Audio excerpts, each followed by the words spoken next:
Je n'ai pas le temps de prier, je ne sais pas prier. Chers frères et sœurs, aujourd'hui, le texte liturgique nous parle du thème de la prière. Et à travers l'évangile, Jésus nous donne une méthode de prière et nous enseigne même une prière. Je voudrais axer cette méditation sur trois éléments essentiels. Le premier élément essentiel, c'est la méthodologie de prière que le Seigneur nous donne. Le deuxième, la communion dans la prière.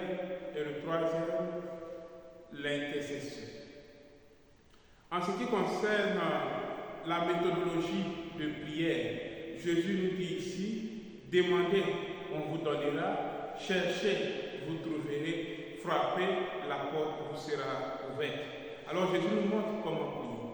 La première étape de la prière, c'est de demander. Demander signifie l'expression de notre besoin.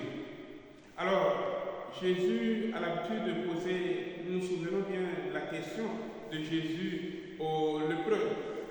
Que voulez-vous, Bartimée?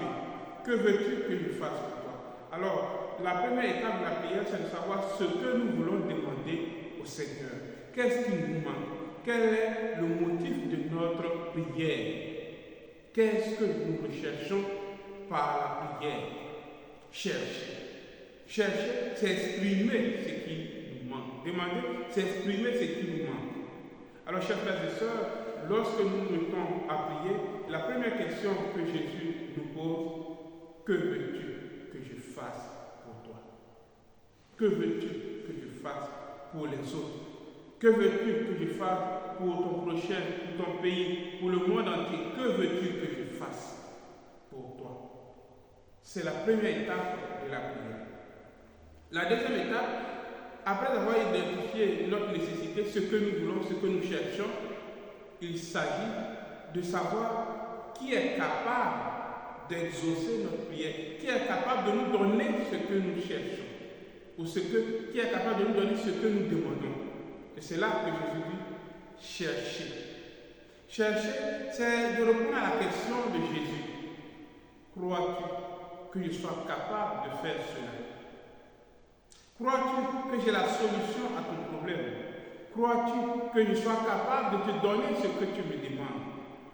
Chercher, c'est de savoir qui est capable de résoudre mon problème. Quand j'ai un problème, je sais le problème que j'ai, je dois chercher quelqu'un pour m'aider à résoudre. Quand moi-même je ne peux pas résoudre le problème, je cherche quelqu'un pour m'aider. Alors la deuxième étape, c'est de répondre à la question. Crois-tu que le Seigneur est capable de te donner ce que tu cherches? La troisième étape, frapper et la porte vous sera ouverte. Frapper, c'est agir, faire une action. Je sais déjà ce dont j'ai besoin.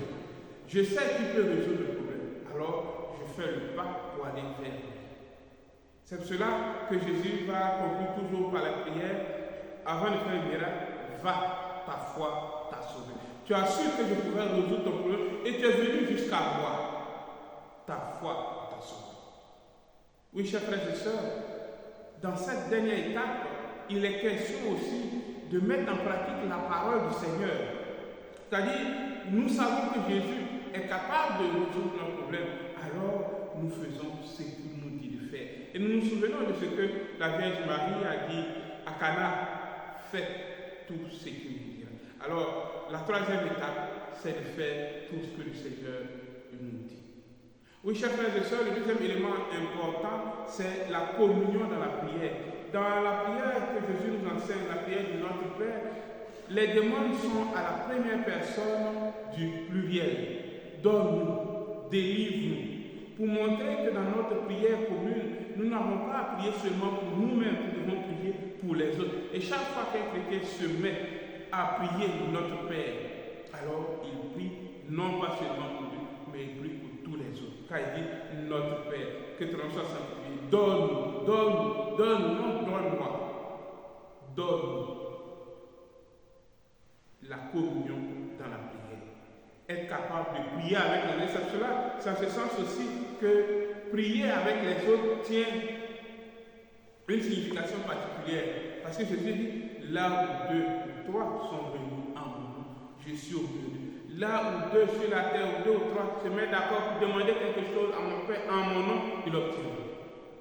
La communion dans la prière. Chacun veut prier chez lui, mais aussi important et nécessaire de prier avec les autres. Donc, chers frères et sœurs, nous sommes invités à donner de l'importance à la prière communautaire, sans oublier la prière individuelle, comme Jésus le dit, retire-toi à la chambre, mais aussi prier avec les autres. Le troisième élément important de cette demande, c'est l'intercession. Et de la première lecture, nous montre déjà cette intercession. Abraham qui intercède pour sauver la ville de Sodome, qui va être détruite. Abraham ne prie pas pour lui, Abraham ne prie pas pour son neveu Lot et sa famille qui sont là. Abraham prie pour tout le peuple. Ici, il n'y avait que 5. Chers frères et sœurs, nous sommes invités à intercéder pour les autres, à être capables de prier pour les autres. Non pas seulement de nous concentrer sur nos besoins, mais aussi d'ouvrir nos prières aux autres. Car souvent, la prière, quand nous prions pour les autres, cela nous attire plus de grâce. Je passe un concours, alors je prie aussi pour tous ceux qui passent le concours. Le fait que je prie pour tous ceux qui passent le concours n'enlèvera rien à ma grâce. Être capable de prier pour les autres. Pour ceux qui font la même chose que nous, être capable de prier. Intercéder pour les autres. Chers frères et sœurs, que le Seigneur nous aide à vivre intensément nos temps de prière, à prendre du temps pour lui, comme le dit le pape François. Nous n'aurons jamais le temps de prier, mais il faut prendre le temps de prier. Que Dieu vous bénisse.